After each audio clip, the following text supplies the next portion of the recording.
Bienvenue en Ouzbékistan, une terre où l'ancienne route de la soie se mêle à l'héritage soviétique et à des touches de modernité inattendues. Ici, chaque détail peut vous étonner. Des mariages préparés dans des chaudrons, des sourires en or servant de compte bancaire. Découvrons ensemble les 10 aspects les plus incroyables de ce pays. Numéro 10. Les hammams millénaires. En Ouzbékistan, le bain traditionnel ne se limite pas à l'hygiène. C'est un rituel social et spirituel. Les hammams remontent à l'époque de la route de la soie et fonctionnent encore à Bukhara et Samarcande. Des lieux comme Bozorikode et Kunjak Hammam possèdent des dômes en pierre, des ouvertures au plafond, laissant entrer la lumière et une vapeur parfumée aux herbes. Là, hommes et femmes se détendent et bavardent. Les premiers parlent affaires, les secondes de mariage ou de tissu. Avant leur mariage, les futures épouses y vont avec leur mère pour un rite de purification. Contrairement aux onsen japonais, les hammams ouzbeks sont vivants.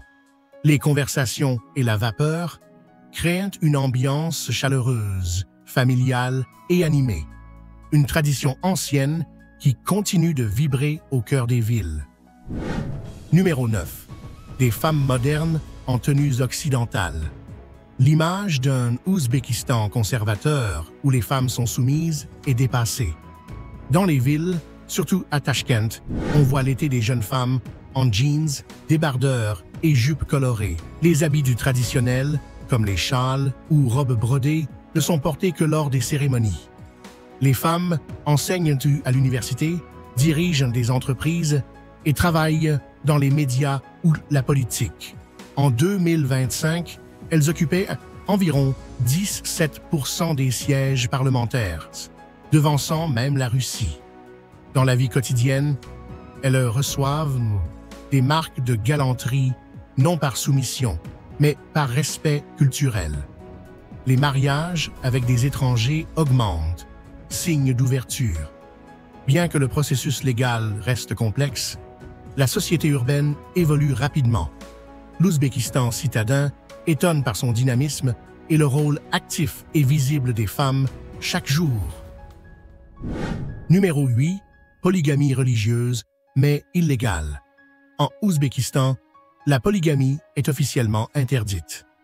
L'article 126 du Code pénal punit la cohabitation avec plusieurs épouses, même unies seulement par un rite religieux. Les peines peuvent aller jusqu'à 3 ans de prison. Pourtant, dans certaines zones rurales et conservatrices, la pratique perdure. Des hommes contractent des mariages islamiques non reconnus par l'État. Ces unions ne garantissent ni protection juridique, ni droits successoraux. Malgré cela, certaines femmes, souvent veuves ou divorcées, choisissent volontairement d'être seconde épouse pour leur sécurité ou un soutien social.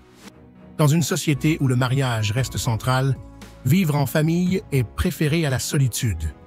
La cohabitation entre normes religieuses et lois civiles crée des tensions entre modernisation et respect des traditions.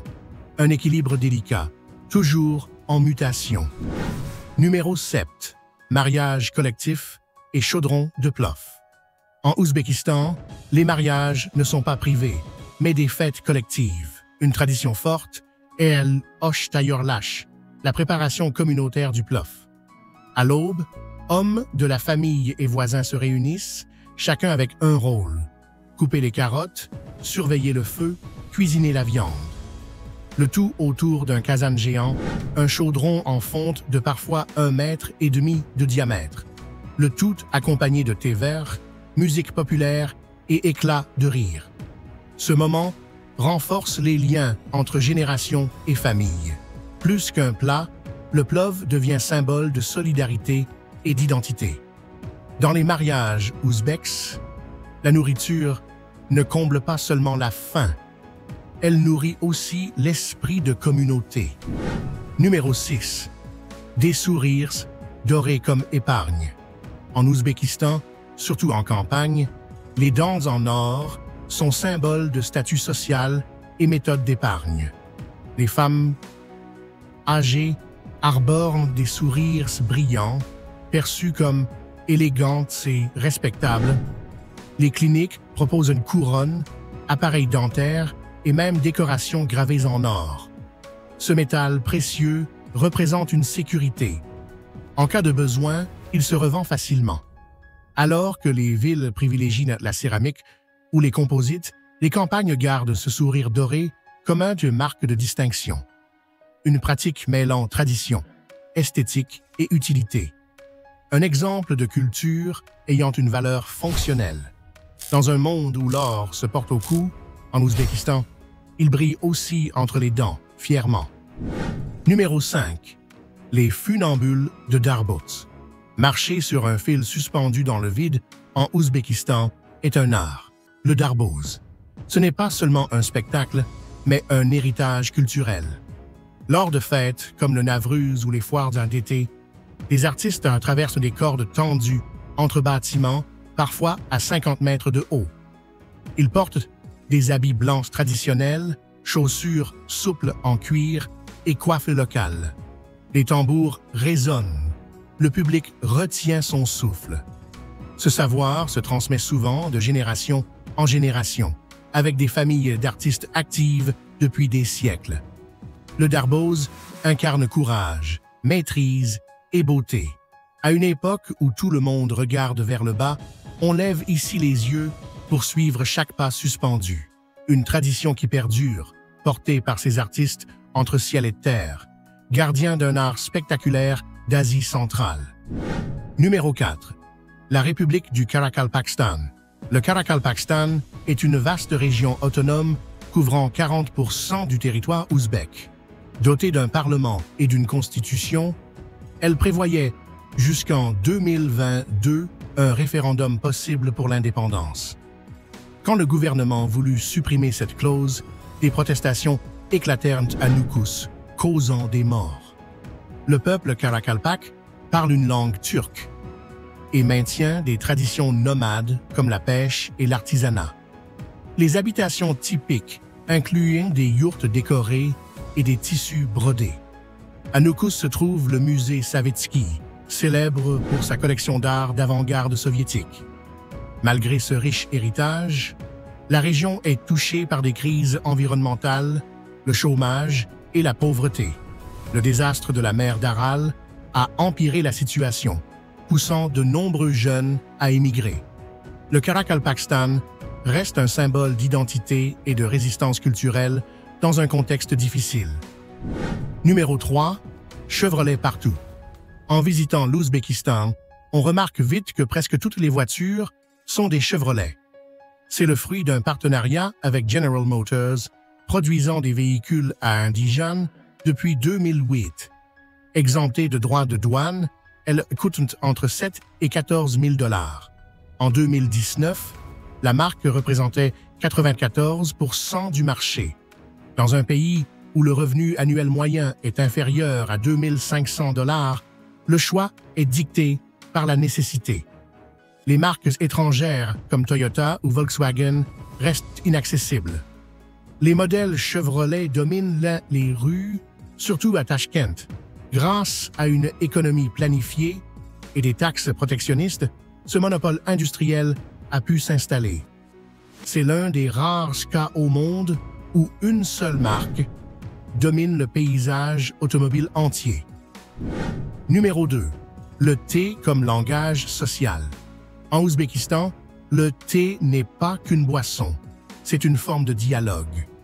Chaque visite commence avec une tasse, mais attention à la quantité. Servir peu signifie rester, discutons. Remplir jusqu'au bord suggère que la visite doit finir. Le goût varie selon la région. À Fergana, on boit du thé vert à la menthe, au Karakalpakstan, du noir avec pain ou confiture. Boire du thé est un acte quotidien, mais aussi un rite social qui crée des liens, inspire la confiance et renforce la convivialité. Servir le mauvais thé au mauvais endroit peut être une petite gaffe culturelle, comme offrir du vin froid en France. un rituel où chaque geste reflète respect, délicatesse et accueil. Numéro 1. Un pays doublement enclavé. L'Ouzbékistan est un des 2 seuls pays au monde doublement enclavé avec le Liechtenstein. Cela signifie que ni lui, ni ses 5 voisins n'ont d'accès à la mer.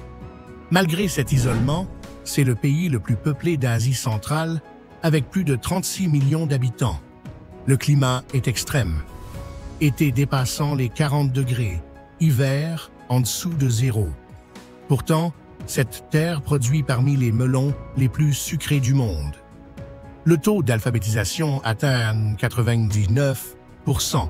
Sa culture est influencée par des éléments turcs, persans, russes et islamiques. Des villes comme Samarcandé et Bukhara témoignent du glorieux passé de la route de la soie. Avec 265 jours de soleil par an, l'Ouzbékistan est un carrefour entre histoire et modernité, fascinant sous tous ses angles. Aujourd'hui, notre voyage touche également à sa fin, mais ce n'est pas le dernier. N'oubliez pas de laisser un j'aime, un commentaire et de vous abonner à la chaîne si vous avez aimé la vidéo. À la prochaine aventure!